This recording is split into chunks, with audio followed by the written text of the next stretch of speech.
ஓம் தத்புருஷாய வித்மஹே மகாதேவாய தீமஹி தன்னோ ருத்ர பிரசோதயாத். நிகழும் ஸ்ரீ மங்களகரமான சோபகிருது ஆண்டு மார்ச் மாதம் 14ஆம் தேதி வியாழக்கிழமை அன்று சதுர்த்தி திதியில் பரணி நட்சத்திரத்தில் வைத்ருதி நாம யோகத்தில் சித்தயோகம் கூடிய நன்னாளில் இந்த மகத்தான பங்குனி மாதம் பிறக்கிறது.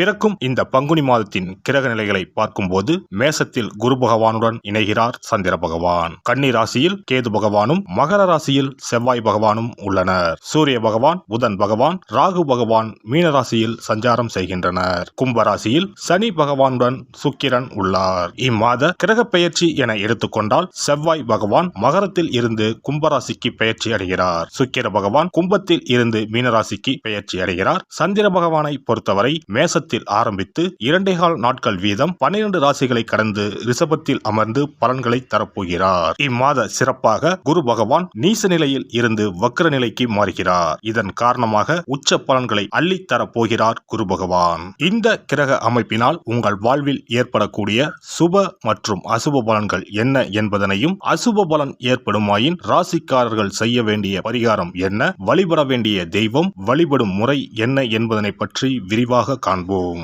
பிறக்க போகும் இம்மாதம் உங்கள் வாழ்வில் வளமும் நலமும் செல்வ செழிப்பும் பெற்று வாழ்வின் உயரிய நிலையை அடைய எல்லாம் வல்ல எம்பெருமானை வேண்டி விரும்பி கேட்டுக்கொள்கிறேன்.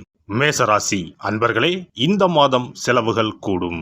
வாகனங்களால் செலவுகள் உண்டாகும். மனதில் வீண் குழப்பங்கள் ஏற்பட்டு நீங்கும். நெருக்கடியான சந்தர்ப்பத்தில் உதவிகள் கிடைப்பது கடினமாக இருக்கும்.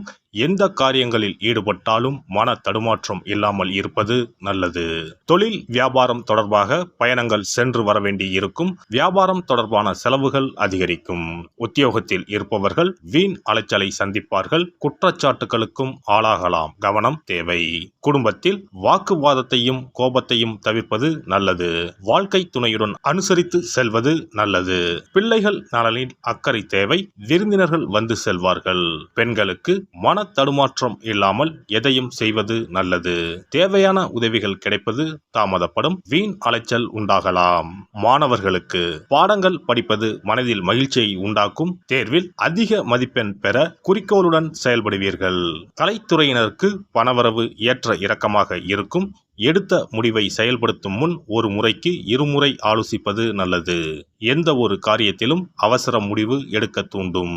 அரசியலில் இருப்பவர்களுக்கு எதிர்பார்த்த பதவி உயர்வு கிடைக்கும். கூடுதலாக உழைக்க வேண்டி இருக்கும். மேலிடத்தில் இருந்து வந்த கருத்து வேற்றுமை நீங்கி ஒற்றுமை உண்டாகும். எடுத்திருக்கும் அரசாங்க வேலைகள் மூலம் நன்மைகள் உண்டாகும். நட்சத்திர பலன்கள். அஸ்வினி, இந்த மாதம் கடன் பிரச்சனைகள் தொல்லை தராமல் இருக்கும். எதிர்பார்த்த பண வசதி கிடைக்கும். உங்களது செயல்களுக்கு இருந்த எதிர்ப்புகள் நீங்கும். வழக்கு விவகாரங்களில் சாதகமான போக்கு காணப்படும். பரணி நட்சத்திரம். இந்த மாதம் தொழில் வியாபாரம் சுமாராகத்தான் நடக்கும். எதிர்பார்த்த பணவரத்து இருந்தாலும் வியாபாரம் தொடர்பான செலவுகள் கூடும். போட்டிகள் தொல்லை தராமல் இருக்கும். உத்தியோகத்தில் இருப்பவர்கள் பணிச்சுமை குறைந்து காணப்படுவார்கள். கார்த்திகை 1ஆம் பாதம். இந்த மாதம் வேலையில் திறமைக்கு பாராட்டு கிடைக்கும். குடும்பத்தில் இருப்பவர்களுக்கு இருந்து வந்த நோய் நீங்கும். அவர்களது நலனில் அக்கறை காட்டுவீர்கள். கணவன் மனைவிக்கு இடையே கருத்து வேற்றுமை ஏற்படலாம். முருகனுக்கு அரளிப்பூ சாற்றி அர்ச்சனை செய்து வணங்கி வழிபட மனக்கவலை தீரும். வாழ்க்கையில் முன்னேற்றம் உண்டாகும். இம்மாத அதிர்ஷ்ட கிழமைகள் ஞாயிறு மற்றும் புதன். சந்திராஷ்டம தினங்கள் பங்குனி 17 மற்றும் 18. அதிர்ஷ்ட தினங்கள் 9, 10 மற்றும் 11. சிறப்பு பரிகாரம். வாரந்தோறும் செவ்வாய்க்கிழமை அன்று வீட்டில் உள்ள முருகப்பெருமான் படத்தினை துடைத்து சந்தனம் குங்குமம் பொட்டு வைத்து சிகப்பு அரளிப்பூ கொண்டு அலங்காரம் செய்யுங்கள். ஒரு கண்ணாடி டம்ளரில் தண்ணீர் ஊற்றி ஒரு எலுமிச்சை பழம் சிறு வெட்டிவேர் போட்டு முருகன் படத்திற்கு முன் வைத்து விடுங்கள். ஒரு மா இலை எடுத்து காம்பு பகுதி முருகப்பெருமானை பார்த்தவாறு வையுங்கள். அகல் விளக்கில் நெய் தீபம் ஏற்றி மா இலையின் மீது வைக்க வேண்டும். தீபச்சுடர் முருகப்பெருமானை பார்க்கும் வண்ணம் இருக்க வேண்டும். கண்களை மூடி முருகப்பெருமானை மனமாற வேண்டி உங்கள் வேண்டுதல்களை வையுங்கள். பூஜை முடிந்த பிறகு அடுத்த நாள் டம்ளரில் உள்ள எலுமிச்சை பழத்தை உங்கள் வீட்டை சுற்றி திருஷ்டி கழித்து போட்டு விடுங்கள். 6 வாரங்கள் வரை இந்த வெட்டிவேரை மாற்ற தேவையில்லை. இவ்வாறு செய்து வழிபட்டு வர குடும்பத்தில் உள்ள எப்படிப்பட்ட கஷ்டமாக இருந்தாலும் அந்த கஷ்டத்திற்கு தீர்வு கிடைக்கும். நம்பிக்கை இல்லாமல் எந்த ஒரு வழிபாடும் செய்யக்கூடாது. நம்பிக்கையோடு செய்யும் பட்சத்தில் கைமேல் பலன் கிடைக்கும். ஒரு முறையாவது குலதெய்வத்தையும் இஷ்ட தெய்வத்தையும் குடும்பத்தோடு சென்று ஒரே நாளில் தரிசனம் செய்து வாருங்கள். தடைபட்டு வந்த சுப காரியங்கள் இனிதே நடந்தேறும். இனி பங்குனி மாத சிறப்புகளும் வழிபாட்டின் பலன்களும் என்ன என்பதனை பற்றி காண்போம். பங்குனி மாதம் என்பது வழிபாட்டுக்கு உரிய மாதம். பங்குனி மாதம் வணங்குவதற்கும் பூஜைக்கும் உரிய மாதமாகும். ஒவ்வொரு மாதத்திலும் ஒவ்வொரு நட்சத்திரத்திற்கு முக்கியத்துவம் கொடுத்து விழாக்கள் நடத்துவது வழக்கம். ஆனால் பங்குனி உத்திர நட்சத்திரத்திற்கு மற்ற நட்சத்திரங்களை விட அதிக மகத்துவம் உண்டு. தெய்வ திருமணங்கள் அதிகம் நடைபெற்ற மாதம் பங்குனி மாதம். மாதங்களில் 12வது மாதம் பங்குனி, நட்சத்திரங்களில் 12வது நட்சத்திரம் உத்திரம். 12வது மாதமான பங்குனியும் 12வது நட்சத்திரமான உத்திரமும் இணையும் புனித நாள் பங்குனி உத்திரம் என்று கொண்டாடப்படுகிறது. எனவே பங்குனி மாத உத்திரத்தின் சிறப்புகள் அதிகம். பங்குனி உத்திர நாளில் அனைத்து ஆலயங்களிலும் சிறப்பு வழிபாடுகள் நடைபெறும். கிராம கோவில்களில் அக்னி சட்டி ஏந்துதல், பூஜைகள் விமர்சையாக நடைபெறும். எண்ணற்ற ஆலயங்களில் சுவாமி அம்பாள் திருக்கல்யாணம் நடைபெறும். சிலருக்கு கைகூடாமல் திருமணம் தள்ளி போனால் பங்குனி உத்திர நாளில் விரதம் இருந்து இறைவனை வழிபட்டால் வெகு சீக்கிரம் திருமணம் கைகூடும் என்பது ஐதீகம். அதோடு காதலிப்போர் மனதுக்கு பிடித்தவரை கரம் பிடிக்கவும் பங்குனி உத்திர விரதம் இருப்பது மிகுந்த பலனை கொடுக்கும். பங்குனி உத்திரம் கல்யாண விரதம் என்றும் அழைக்கப்படுகிறது. 8 வகையான மகா விரதங்களில் கல்யாண விரதமும் ஒன்று.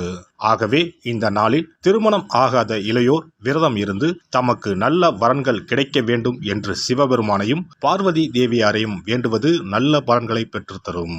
இத்தினத்தில் மேற்கொள்ளும் விரதம் மிகவும் விசேஷமானது. நீண்ட நாள் ஒற்றுமையுடன் வாழ விரும்பும் தம்பதியர் விரதம் இருந்து சிவனுக்கும் சிவ பார்வதிக்கும் அபிஷேகம் செய்வார்கள்.